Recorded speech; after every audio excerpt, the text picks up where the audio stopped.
नमस्कार मित्रांनो. गणेशोत्सव म्हटल्यावर आपल्या समोर काय येतं? सगळेजण उत्साहित आहेत, सगळेजण प्रफुल्लित आहेत आणि गणेशोत्सवाची तयारी करतायत, गणेशोत्सव साजरा करतायत, गणेशोत्सव अनुभवतायत. परंतु सध्याची परिस्थिती बघता गणेशोत्सव आपण रिअलमध्ये न अनुभवता रीलसाठी अनुभवत आहोत असं मला वाटतंय. कारण जेव्हा सोशल मीडियावर बघतो ना, तेव्हा वेगवेगळे वाद हे सोशल मीडियावर दिसत असतात. म्हणजे काही जण म्हणतात की आमचाच गणेशोत्सव लई भारी, कारण आम्हीच सगळ्यात लई भारी करतो.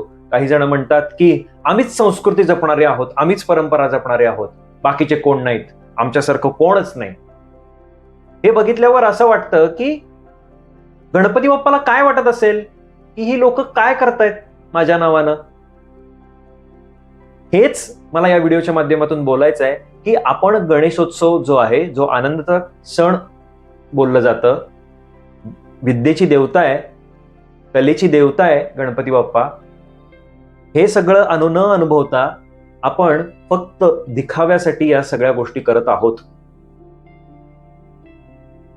चला तर मग बोलूया गणपती बाप्पाचं सध्याचं स्वरूप. व्हिडिओ आवडल्यास लाईक करा, शेअर करा, चॅनलला सबस्क्राईब करायला विसरू नका. महत्वाचं म्हणजे तुमची सतसत विवेकबुद्धी जागृत ठेवून सध्याच्या गणेशोत्सवाचं स्वरूप यावर तुमचं मत कमेंट बॉक्समध्ये जरूर मांडा. आणि ते जर जमलं नाही तर साधं गणपती बाप्पा मोरया नक्कीच लिहा. गणेशोत्सव अगदी पूर्वापाड महाराष्ट्रामध्ये साजरा केला जातोय. महाराष्ट्रामध्येच काय, पूर्ण देशभरात साजरा केला जातो. परंतु सध्या जर महाराष्ट्रातली स्थिती बघितली तर गणेशोत्सव चालू झाला की अगदी सर्वसामान्य माणसापासून अगदी सरकारपर्यंत या गणेशोत्सवामध्ये भेदभाव केला जातो. आणि प्रत्येक जण वेगवेगळे प्रांतवाले म्हणायला लागतात की आमचाच गणेशोत्सव लय भारी. हो, आमचाच गणेशोत्सव लय भारी. तर मला असं वाटतं की याला काही अर्थ नाहीये.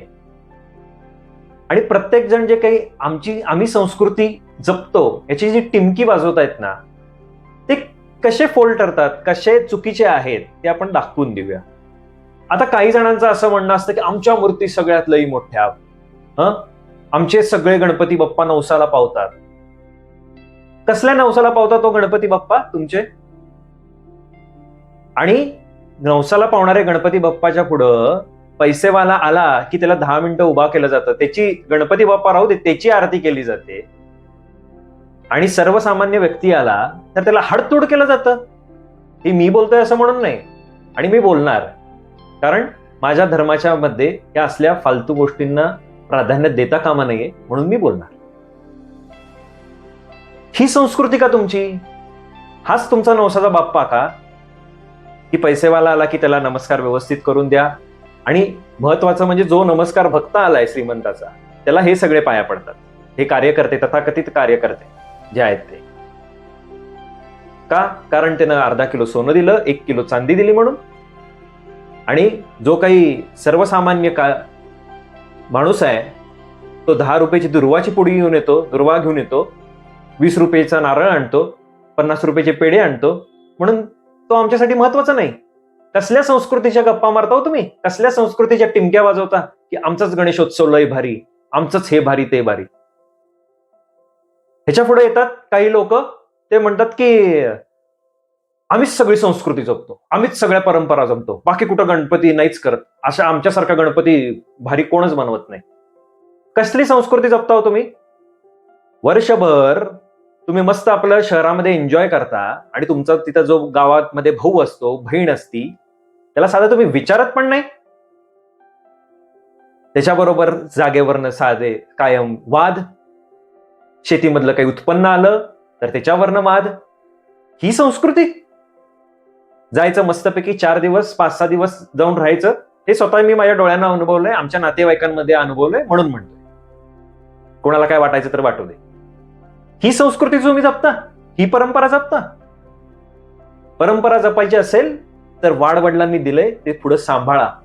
आणि तोच व्यक्ती मी परंपरा पुढे नेतोय असं म्हणणार, जो गावामध्ये थांबलाय, जो पूर्वापाड ज्या सगळ्या पिढीजात गोष्टी आल्या त्या पुढे नेतोय, तो व्यक्ती खरा हा ह्याचा हक्कदार आहे की म्हणायचा की आम्ही गणेशोत्सव पारंपरिक रीतीनं साजरा करतो, पिढीजात पद्धतीनं साजरा करतो आणि उत्साहामध्ये साजरा करतो. बाकीच्या कोणालाही अधिकार नाहीये. वर्षभर त्या भावाकडे बघायचं नाही, बहिणीकडे बघायचं नाही, पिढीच्यात जे काही आले त्याच्याकडे बघायचं नाही, रीतिरिवाज करायचे नाही, आणि मस्त मात्र आम्ही खाली करतो सगळं. अर्ध्या दिवसात शहर खाली करायची आमच्यात धमक आहे. हा हक्क फक्त आणि फक्त जो गावामध्ये आहे, जो पिढी परंपरा सांभाळून करतोय ना, त्याच्यासाठीच. ह्याच्या पुढे येतात ढोल पथकवाले. हो, ढोल पथकवाले, ढण ढण ढण ढोल पथक पडवणारे. यांचं तर काही गणित वेगळंच असतं. आमच्याच मानाचे गणपती, आमचाच गणपती लई भारी, आमच्या हितनच गणपती गणेशोत्सवाची सुरुवात झाली, बाकीच्या गणपतींना काही अर्थच नाही वगैरे, असंच असतं त्यांचं बोलणं, असाच आविर्भाव असतो. आमचे जे काही मानाचे 5 गणपती. कसले 5 गणपती हो तुमचे मानाचे? म्हणता ना तुम्ही मानाचे 5 गणपती आहे. तो जो गणेशोत्सव साजरा करायचं जे ठरवलं होतं पूर्वीच्या लोकांनी, ते तुम्ही पाळतात का? नाही पाळत. कोण नाही पाळत? हे काय करतात? हे 5 मानाचे जे गणपती स्वतःला म्हणतात, पैसेवाले जे काही गणपती आहेत,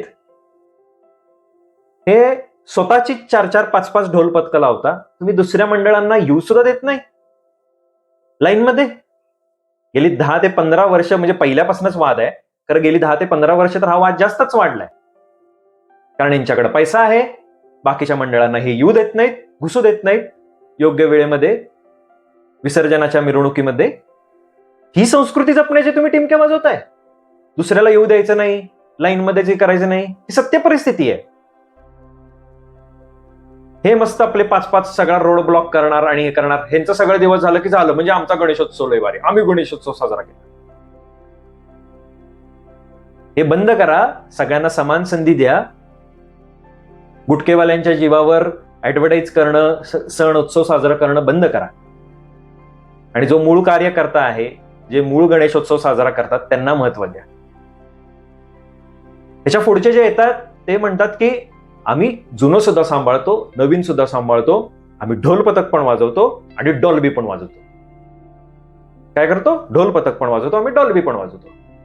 ठीक आहे, ढोल पथक वाजवता, खूप सुंदर, आम्ही त्याच्याबद्दल काय म्हणत नाही. परंतु डॉल्बी वाजवून काय करता हो? लैला ओ मे लैला कैसी हो लैला, ही गाणी कशासमोर? आम्ही सुद्धा नाचलोय त्या गाण्यांवर. म्हणजे आम्हाला सुद्धा लाज वाटते, मला सुद्धा लाज वाटते की आपण त्या गाण्यांवर नाचलोय. आणि आम्हीच म्हणतो की आम्ही परंपरा जपतो, आम्ही हिंदू आहोत, आम्ही रीतिरिवाज जपतो. कसले रीतिरिवाज? घंटा रीतिरिवाज जपतोय आम्ही, काही करत नाही. जर या लोकांना विचारलं ना, जे रीतिरिवाजाचं बोलतायत, आम्ही पिढी परंपरा जपतोय म्हणतायत, अथर्व शीर्ष म्हणून दाखवा. गणेशोत्सवाची आरती, गणपतीची आरती म्हणून दाखवा. नाहीये ते कुठल्या गोष्टी. बाबा गणपती म्हणजे कोण? गणपती देवतेची जरा एक 5 वाक्यात माहिती द्या, असं जरी विचारलं कुणाला ना, तरी नाही सांगू शकत लोक. यामध्ये कुठलीही जात पात वगैरेचा काही संबंध नाहीये. आपल्याला आपल्याच देवदेवतांबद्दल माहिती नाहीये, सण उत्सवांबद्दल माहिती नाहीये. हा खूप मोठा प्रॉब्लेम आहे. ह्याच्या पुढं काही लोक येतात, म्हणजे या प्रांतातल्या गणेशोत्सवांमधला नाहीये हा. ह्याच्या पुढचे काही लोक येतात, ते म्हणतात की आमच्याकडे काही गणेशोत्सव नाहीच हो, आणि आमच्या भावाकडे आहे, आमच्या गावाकडे आहे. अरे किती पिढ्या गावाकडं चुलत चुलत चुलत चुलत करत 10 पिढ्या होऊन गेल्या. कर ना तू काहीतरी कर, बसव बाबा गणपतीची मूर्ती, नमस्कार करी तर कर त्या फोटोला.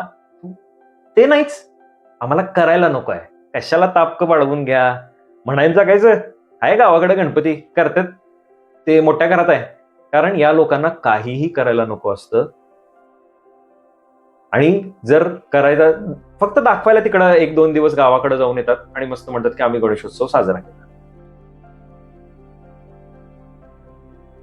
तर गणेशोत्सव साजरा जर आपल्याला करायचा आहे ना, तर आपल्या पिढीच्यात जे काय आलंय ते एकदा बसा, एकदा बघा, रूढी परंपरा काय आहे, गणेशोत्सव सार्वजनिक स्वरूपातला नक्की कशासाठी सुरुवात केली आणि घरगुती गणेशोत्सव कशासाठी साजरा करतात, हे आपल्या मुलांना समजवून सांगा. पहिल्यांदा स्वतः समजवून घ्या. ह्या काळामध्ये 4 लोक एकत्र येतात, बहीण भाऊ एकत्र येतात, तर त्यामध्ये येऊन पिढीच्यात वाद उकरून काढायचे नाहीये, नवीन काही वेगळंच काहीतरी प्लॅनिंग करायचं नाहीये. तर तो उत्सव जो आहे तो अनुभवायचा आहे. आपल्या पिढीला पुढं काही गोष्टी सांगायच्या आहेत. तर आपण ते काही करत नाही, फक्त दाखवण्यासाठी गणेशोत्सव सध्या साजरा करत आहोत. तर मला असं वाटतं की ह्या गणेशोत्सवाबद्दल जी काही तुम्हाला जास्तीत जास्त जनजागृती करता येईल ही प्रत्येकानं करायला पाहिजे. आणि जो सगळ्यात जास्त म्हणतो ना की आम्ही रूढी परंपरा जगतो, आम्ही असं करतो तसं करतो, तोच काही करत नसतो. आणि जो करणारा असतो ना तो गपगुमान सगळं करत असतो, सगळं सांभाळत असतो. त्यामुळं गणेशोत्सवाचं स्वरूप कसं ठेवायचं, काय ठेवायचं हे आपल्या हातामध्ये आहे. नाहीतर भविष्यात जाऊन असं होईल की गणेशोत्सव साजरा म्हणजे काय, की ईर्ष्या करणं एकमेकांवर, डॉल्बीच्या स्पर्धा ठेवणं, ढोल पथकाच्या स्पर्धा ठेवणं, जुन्या घरी जाऊन, आपल्या गावाच्या घरी जाऊन, तिथं जाऊन पिढीजात वाद घालणं, हेच वाटेल लोकांना गणेशोत्सव म्हणजे. आणि हे असं सध्याच्या पिढींमध्ये घडत आहे. फक्त होतं कसं, की सगळेजण गुढी-गुढी राहण्यासाठी हे ओपनली कोण बोलत नाही. नाहीतर हीच परिस्थिती आहे. लक्षात घ्या. तुम्हाला काय वाटतं सध्याच्या गणेशोत्सवाबद्दल हे कमेंट बॉक्समध्ये जरूर सांगा. व्हिडिओ आवडल्यास लाईक करा, शेअर करा आणि चॅनलला सबस्क्राईब करायला विसरू नका. महत्त्वाचं म्हणजे तुमची सद्सद विवेक बुद्धी या गणेशोत्सवामध्ये नक्कीच जागृत ठेवा आणि गणपती बाप्पाला सांगा, की हे ईश्वरा सर्वांना चांगली बुद्धी दे, आरोग्य दे, सर्वांना सुखात, आनंदात, ऐश्वर्यात ठेव आणि तुझे गोड नाव मुखात अखंड राहू दे. गणपती बाप्पा मोरया, मंगल मूर्ती मोरया. धन्यवाद.